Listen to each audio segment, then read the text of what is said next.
Now, the province has assembled a new council to address an old dispute with the U.S. The new BC Softwood Lumber Advisory Council is going to work to lift or to reduce the 14.4% in duties that the U.S. has long imposed on BC softwood lumber. According to the provincial government, BC exported more than $3.3 billion in softwood lumber to the U.S. in 2023. Gavin McGarrigle is a member of the BC Softwood Lumber Advisory Council. He's also the Western Regional Director for Unifor. That's Canada's largest private sector union. Gavin, hi there. Good afternoon to you.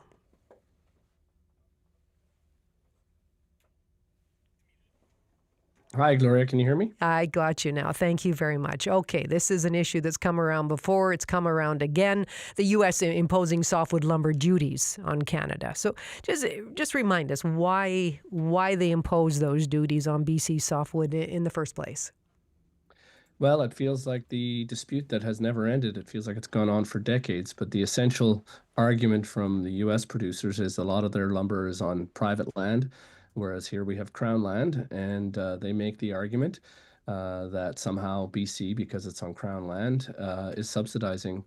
And therefore, that justifies these countervailing duties, etc. And they've lost time and time again legally on this, and yet they keep doing it. So, as we've seen in the past couple of weeks, sometimes trade agreements aren't worth the paper they're written on. Oh, there you go. Well, the softwood lumber agreement between Canada and the U.S., I mean, that expired in 2015. Then 2 years later, the U.S. imposed duties on Canadian softwood lumber at the request of the U.S. lumber industry. What reasoning is the U.S. giving for justifying these duties? Well, they believe that BC is unfairly subsidizing lumber because we have so much Crown lumber, and that's just simply not true. They actually need our lumber. They need us. There's not enough lumber there to build all the homes that they need to build, and these, duties will actually make prices more expensive for U.S. consumers. So, you have pure greed. You also have, unfortunately, forced, corporations that operate on both sides of the border in some cases, and we've seen investment going into U.S. mills. So it's really, a smaller microcosm of what I think we've seen President Trump try to do, is really put the squeeze on an industry to ultimately try to bring more revenue, more investment down there. And we've seen the impacts here. We've seen closures. We've seen continued uncertainty. And there's already a lot of problems with pine beetle and harvesting and all of that. So it's a perfect storm for an industry. The duties were expected to go up, potentially double later this year, and that's even before what we've seen in the past few weeks from the U.S. administration. So it's a really dark clouds ahead for the overall industry, and I'm really glad to be part of this panel because we need to start looking at other ways, other solutions. We've been relying on legal remedies. We've gone to various forums and won every time, and it hasn't seemed to matter. And so we've certainly been making the case that there needs to be more protections for workers and the communities that they're in, and we need to come up with a better strategy. And so hopefully, with all the minds on this new group, we'll be able to have a look and see what can be done. And I think this group would have needed to be informed anyway because of what's facing the industry. But with the addition of the Trade and Economic Security Forum that Premier Eby brought together, there's a really strong sentiment, I feel, in the BC business community to start thinking outside the box, to start adapting to a new normal, and really start looking at if we thought we couldn't do things in the past, we did that on the basis that people were going to respect agreements. And if they're not going to respect agreements, we have to look after our industries and our jobs and our communities and our product at the end of the day. So there's a different mood. And, I think this dispute, you can hardly call it a dispute because it's gone on for so long. I think the duties have probably been in place longer than duties haven't been in place. That's a very good point. And I know you've yet to really put your heads together and come up with some viable options here. But in terms of how we got here, what is Canada's position? What is BC's position on why these duties should be lifted? Well, they just say that, they're happy to show exactly in detail, like they've done in the past, how they're not subsidized, how our markets work, how our systems are set up, and try to fight facts with facts.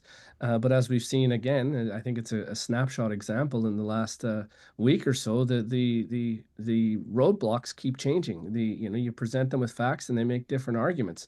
So, we know the federal government obviously is a primary advocate. We want them to do more. We want BC to do more, and we need to start looking at other solutions, not just diplomatic, but trade solutions if we ultimately can't shake this out. Because at the end of the day, the real people who hurt are the actual workers, and then, of course, everyone else in the community.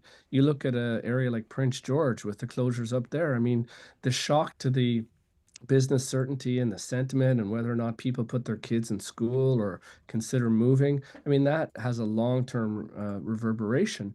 And I was just talking to Kamloops. Imagine if that mill wasn't there in Kamloops. So these are community shattering things that can happen, and they're happening because of what we believe are unfair trade practices. So we have to protect the home front and figure out a way to protect our workers and communities and get a little bit more focused, I guess, on what we can do in this new environment to shake things loose and somehow get to a different new normal. Yeah, okay. And I know you've got some time to drill down on that. What could fit under that umbrella of trade solutions, do you think?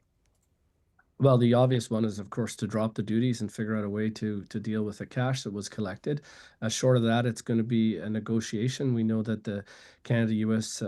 Free Trade Agreement was negotiated, I think, last year or the year before, a very recent future, but it's up again in 2026. It appears that the new administration is trying to angle toward pushing Canada into discussing that sooner. Obviously, with the state of the forestry industry in Canada, that would be one of the top issues on the table, because it's not just here in British Columbia that they're suffering. They're suffering in Quebec and elsewhere.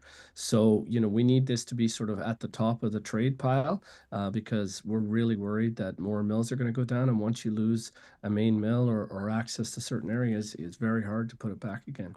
Well, I can understand why it should be at the top of our trade pile, I guess, Gavin. But I mean, what kind of teeth does this advisory council have when it comes to dealing with the Trump administration?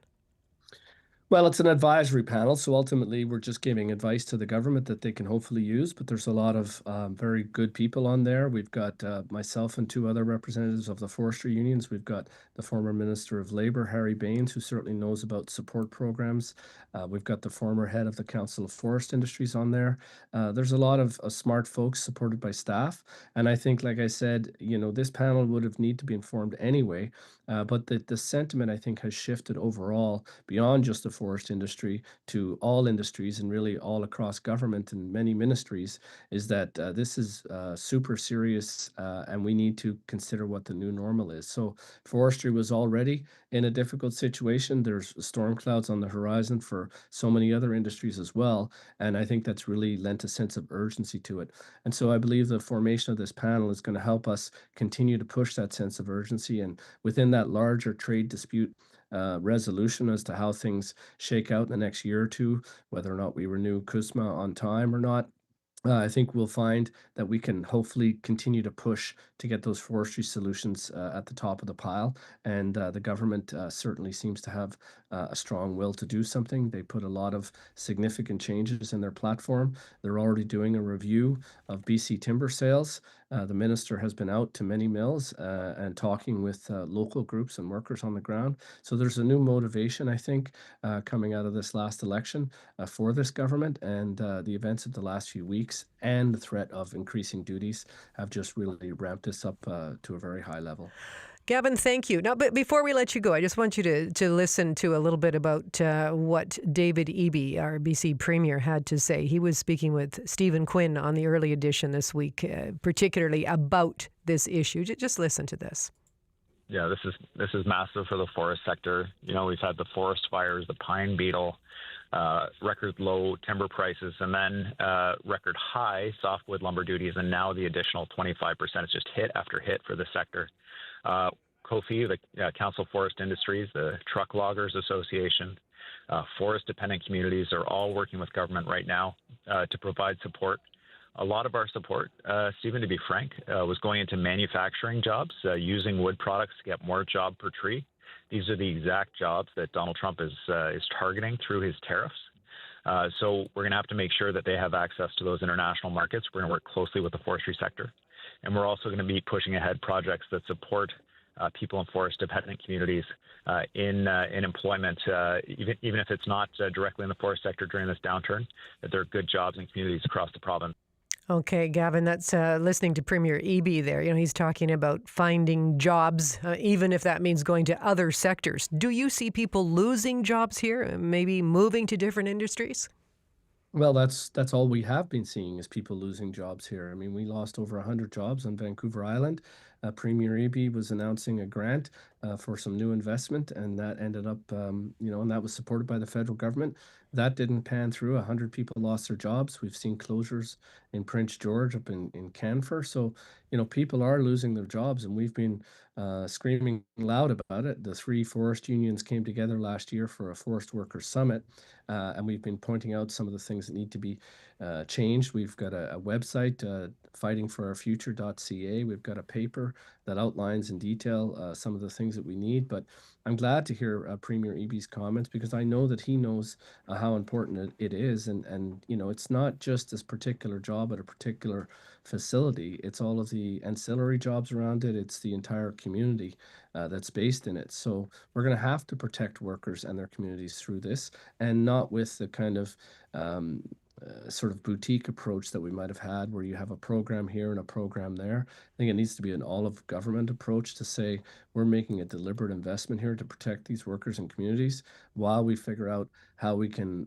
use more levers, more pressure, more diplomacy, whatever it takes to break this logjam.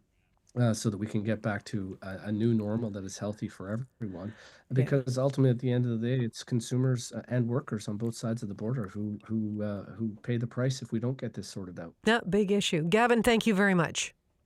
Yeah, thanks again, Gloria. Gavin McGarrigle is a member of the BC Softwood Lumber Advisory Council. He's the Western Regional Director for Unifor, Canada's largest private sector union.